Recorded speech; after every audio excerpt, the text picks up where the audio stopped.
ఈ గోదావరిలోని కొన్ని అందాలు మీకు చూపించాలనుకుంటున్నాను. అది కాకినాడ నుంచి మీకు 44 కిలోమీటర్లలో ఈస్ట్ గోదావరిని ఎదుర్లంక దాటిన గొగ్గుర్లంక అనే ఊరు ఉంటుంది. గొగ్గుర్లంక తర్వాత భైరవకోన ఉంటుంది. ఈ రెండు ఊర్లు చాలా అంటే పంటలు దాటాలన్నమాట. గోదావరి మధ్యలో ఉంటుంది మాది. సో గోగుర్లంక. సో మీకు మీ వైపు అటువైపు ఏం చూడాలన్నా, జనాలకి ఏమైనా రావాలన్నా ఎలాగా మామూలుగా ఏ ఆకర్షణగా ఉంది? ఇప్పుడు వీటి వైపు మీకు టూరిజం పెట్టుకుంటే పొడవలు అంటే సిప్లు ఇలా ఇల్లు ఏమైనా పెట్టుకుంటే మీకు బెనిఫిట్ ఉంటుంది కదా మీకు. ఎందుకంటే ఇప్పుడు సపోజ్ ఇక్కడ నుంచి ఒక తీగలాంటి చేసి అటువైపు ఇటువైపు వెళ్తే ఒక టూరిజం ఉంటుంది. అది వెళ్తే మీకు ఇక్కడ ఫుడ్ జంక్షన్ వాళ్ళు పెట్టుకుంటే మీకు బెనిఫిట్ ఉంటుంది కదా. జనాలు రావడానికి పోవడానికి పొడవలు వేసుకొని అది పొడవల మీద తిప్పుతారు కదా. ఒక గట్టగా ఒక మంచి సెటప్ పెట్టుకుంటే ఇక్కడ పొడవ మీద పెళ్లి చేసుకుంటే అదొక విధంగా బాగుంటది. ఇక్కడ కానీ మాసం తెప్ప భైరవస్వామి అదే ఉత్తరాడు ఊరు అది మాసం తెప్ప. వీళ్ళందరూ కూడా అక్కడికి వెళ్తారు శివరాత్రికి అంటే శివరాత్రి 3 నెలల ముందర నుంచి నుంచి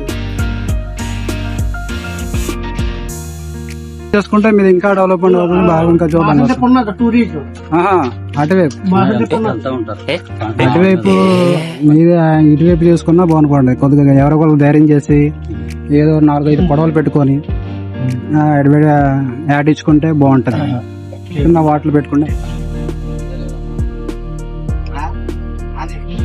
మీరు ఇక్కడ డైలీ ఇక్కడ వస్తుంటారా మామూలుగా?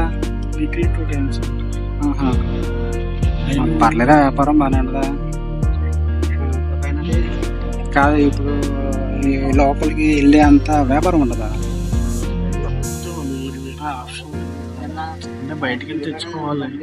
పనికి ఇట్లకి వెళ్ళాలంటే అంతా ఉంటాయి పనులు, చెరువుల పనులు అక్కడే లోపల చెరువుల దగ్గర పనులు ఉన్నాయా? చెరువులు కట్టలు కర్రలు కొట్టడానికి వెళ్తున్నాయి. పేపర్ మిల్కి వెళ్ళిపోతుంది. బాగానే ఉండదు లోపల.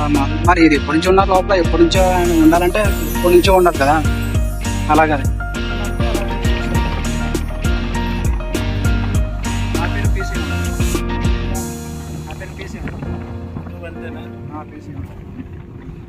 మామూలుగా ట్రావెలింగ్స్ అన్ని ఆల్వేస్ అన్ని పెడదామంటాం.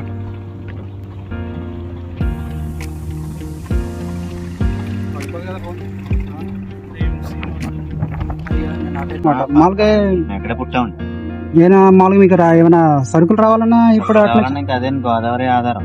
మరి జాబ్కి వెళ్ళాలంటే జాబ్ అయినా ఇంకా జాబులు తక్కువ ఉండే ఇక్కడ. ఎవరు జాబులు అయ్యో ఉపాధి కూలి పని. మరి ఎలా తినడానికి అట్లకి తినడానికి అయితే వ్యవసాయ కూలి పని చేసుకుని తెచ్చుకుంటారండి పోషకాలు. మరి ఫుడ్కి అట్లకి ఏం ప్రాబ్లం లేదా? ఏం ఉండదండి ప్రాబ్లం. ఏం తమ్ముడు అవుతాడు ఫుడ్కి ఉండదు సార్, ప్రాబ్లం ఉండదు. అన్ని నిత్యావసర వస్తువులు అన్నీ వచ్చేస్తాయండి యువతలు వాళ్ళకి. మరి మీకు ఏమైనా కరెంటు ఏంటి ప్రాబ్లం? అసలు ఏం ప్రాబ్లం ఉండదు. వాటర్ ప్రాబ్లం కదా. వాటర్ కూడా పైప్ లైన్ గోదావరి నుంచి ఉంది. ఏదో మీ అవసరం తీసుకోవడం కాదు మామూలుగా ఏదో ఎవరో ఒకరు చూడవచ్చు, ఎలా రియాక్ట్ అవ్వచ్చు. బ్రిడ్జి మాకు బ్రిడ్జి ఒకటి ప్రాబ్లం ఉంది. మరి కిరాణా కొట్టు అలా కొట్లు ఉంటాయి సార్ ఇక్కడ లోపల, బడ్డీలు ఉంటాయి. అది చిన్నగా ఉంటాయి. లంచ్ టైం కదా కట్టేస్తారు. మీరు రోడ్డు పాయింట్ లో ఉంటాయండి. అటువైపు లోపలికి వెళ్దాం అనుకున్నా. ఇంకెందుకు ఇదే రోడ్డు ఉందండి. ఇంకా ఈ లోపల కూడా ఉందా? ఇంకా ఉంది. మొత్తం 300 గడప ఉంటుంది హౌస్ లో. ఓకే. ఇంకా ఈ లోపలికి వెళ్ళడం ఎందుకని చెప్పి ఆగిపోయింది. బయట వరకు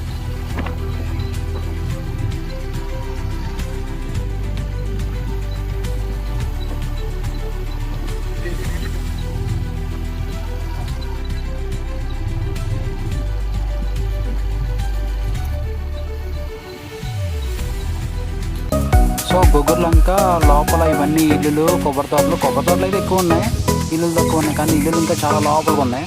సో లోపలికి ఎందుకని చెప్పి నేను గొగ్గుర్లంక మరిపోయి తీశాను. భైరవకోన దగ్గర వెళ్ళిపోయాను ఎందుకంటే మన టైం లేదు. చూడండి ఇప్పుడు గొగ్గుర్లంక లోపల ఇల్లులు మాట ఇవన్నీ చూస్తుంటే చాలా బాగున్నాయి. నిశ్శబ్దంగా సైలెంట్గా. దేవుడు కూడా కనబడ్డాడు. ఇంకేంటి దర్శనం ఇచ్చుకోండి. కాలువ బాగానే అనిపిస్తుంది. పక్కన జనం ఎవరు కనబట్టలేదు రోడ్ల మీద. సో అందరు లోపల దాక్కున్నారు, లేకపోతే ఎక్కడికైనా వెళ్ళారు. ఎవడెవరి పిల్లడు